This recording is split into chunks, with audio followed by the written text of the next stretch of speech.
नमस्कार प्रिय दर्शकों, आप सबको हमारे YouTube चैनल क्रॉनिकल्स कैनवस पर स्वागत है।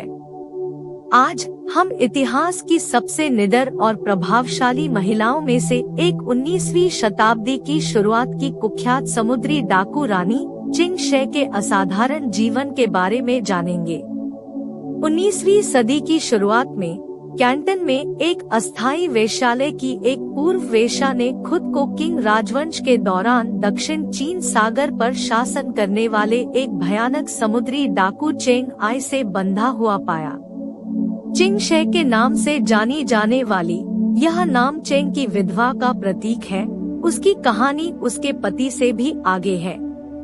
चेंग आई के निधन के बाद चिंग शे ने कमान संभाली और 1800 समुद्री डाकू जहाजों और लगभग 80,000 लोगों के एक आश्चर्यजनक बेड़े का नेतृत्व किया, जिसने प्रसिद्ध ब्लैकबीड को बौना बना दिया, जिसने केवल 4 जहाजों और 300 समुद्री डाकुओं की कमान संभाली थी।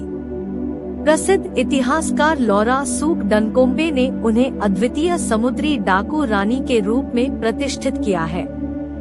डनकोम्बे का दावा है वह निर्विवाद रूप से अब तक जीवित सबसे महान समुद्री डाकू थी। अपने समकालीनों के विपरीत चिंग शे ने अपना भाग्य खुद तय किया।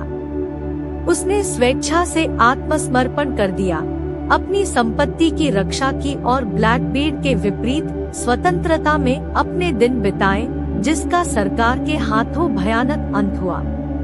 चिंग शे के दिवंगत पति चेंग प्रथम ने अलग अलग चीनी समुद्री डाकू गुटों को एकजुट करते हुए दुर्जय रेड फ्लैग बेड़े की कमान संभाली थी। उन्होंने 26 वर्षीय चिंग से शादी की, जिसने उनके समुद्री डकैती के प्रयासों को पूरे दिल से स्वीकार किया। किंवदंती है कि चेंग प्रथम ने उसे उसके चतुर व्यावसायिक कौशल के लिए खोजा था, जो वेश्या के रूप में उसके दिनों के दौरान विकसित हुआ था, जिससे वह अमीर और राजनीतिक रूप से जुड़े ग्राहकों पर प्रभाव डालने में सक्षम हो गई थी। हालांकि इस कहानी की उत्पत्ति में ठोस सबूतों का अभाव है। चिंग शे की वित्तीय क्षमता उसके पायरेसी करियर के दौरान स्पष्ट हो गई। अफवाहें प्रचलित है कि चिंग शे ने 1801 में चेंग आई से अपनी शादी के बाद समुद्री डाकू बेड़े पर समान नियंत्रण की मांग की थी। चीनी समुद्री डकैती के विशेषज्ञ डियान एच मरे महिला समुद्री डाकू नेताओं की दुर्लभता पर ध्यान देते हैं। केवल एक अन्य श्रीमती होंचो का हवाला देते हुए लोग 20वीं सदी के हांगकांग में सक्रिय। इस अनोखी स्थिति ने चिंग शे को पुरुषों के प्रभुत्व वाले दायरे में ला दिया, जिससे उसकी उन्नति और भी उल्लेखनीय हो गई। उनके मिलन के 6 साल बाद चेंग आई की 42 वर्ष की आयु में असामयिक मृत्यु हो गई, जिससे चिंग शे एक अनिश्चित स्थिति में आ गया। उनके दत्तक पुत्र और उत्तराधिकारी चेउंग पो त्साई को न केवल कमान विरासत में मिली, बल्कि उन्होंने चिंग शे के साथ एक रोमांटिक इतिहास भी साझा किया। असामान्य परिस्थितियों के बावजूद चीन में व्यावसायिक संबंधों के लिए रिश्तेदारी स्थापित करना, वयस्कों को गोद लेना असामान्य नहीं था। चिंग शे की रणनीतिक पैंतरेबाजी ने उसे फिर से नियंत्रण हासिल करने की अनुमति दी, जिससे चेउंग पो त्साई से शादी के माध्यम से उसकी स्थिति मजबूत हो गई। पायरेसी की पितृसत्तात्मक दुनिया से गुजरते हुए चिंग शे को कई चुनौतियों का सामना करना पड़ा। हालांकि दक्षिण चीन ने जहाजों पर सवार महिलाओं को कलंकित नहीं किया, लेकिन एक विशाल समुद्री डाकू बेड़े की कमान संभालना कोई आसान उपलब्धि नहीं थी, खासकर एक विधवा के लिए।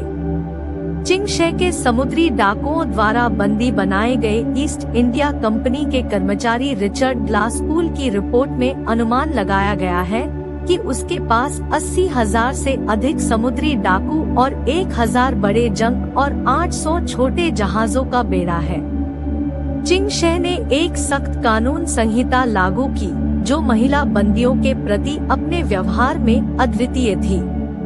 वरिष्ठों के आदेशों की अवहेलना करने वाले समुद्री डाकुओं को तत्काल सिर कलम करने का सामना करना पड़ा, जो उसके अडिग अधिकार का एक प्रमाण था। महिला बंदियों के खिलाफ यौन हिंसा के लिए मौत की सजा का प्रावधान किया गया, जिससे न्याय के प्रति उनकी प्रतिबद्धता पर जोर दिया गया। इसके अतिरिक्त बंदियों से विवाह करने वाले समुद्री डाकू निष्ठा से बंधे थे, जो समुद्री डकैती की अराजक दुनिया के बीच चिंगशे के प्रगतिशील दृष्टिकोण को प्रदर्शित करता था।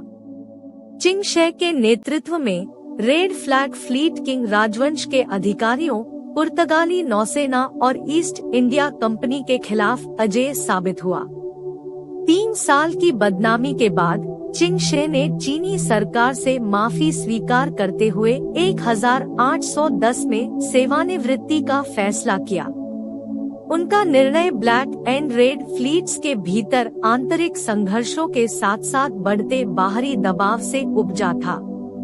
इसने रेड फ्लैग बेड़े के एक युग और चिंगशे के अदम्य शासन के अंत को चिन्हित किया। चिंगशे की विरासत लोकप्रिय संस्कृति में व्याप्त होकर कायम रही। उनका प्रभाव कल्पना के क्षेत्र तक भी पहुंच गया। उन्होंने Pirates of the Caribbean franchise में मिस्ट्रेस चिंग जैसे प्रेरक पात्रों को प्रेरित किया। हालांकि उनके सेवानिवृत्ति के बाद के जीवन का विवरण रहस्य में डूबा हुआ है, कोई केवल यह आशा कर सकता है कि चिंगशे को अपने अंतिम वर्षों में सांत्वना और गुमनामी मिली होगी, जो उथल-पुथल भरे समुद्र से बहुत दूर थी, जहां उन्होंने इतिहास में अपना नाम दर्ज कराया था।